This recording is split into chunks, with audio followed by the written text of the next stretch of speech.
Voice of प्यारो ख़बरुनि जो सिलसिलो जारी ख़बर शेयर कंदासीं कोट मीरबंद सां।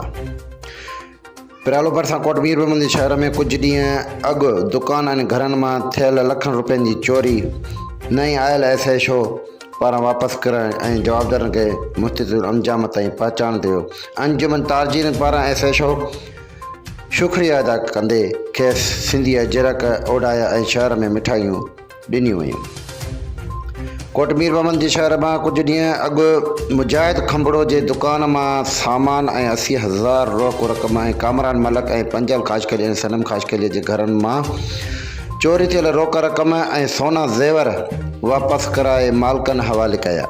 उन मौक़े ते अंजुमन ताजिर कोट मीरबंद जे अॻुवान मीर मुमताज़ टालपुर नज़ीर अहमद मंगणी जो सनालाए बलोच एजाज़ अहमद खंबड़ो शहरी फुड़पटो सोराब नारे जो ऐं ॿियनि चयो त SHO जे फैज़मंद बिंडो जे जहांगीर ख़ान चांडियो तारीख़ी कमु कयो आहे।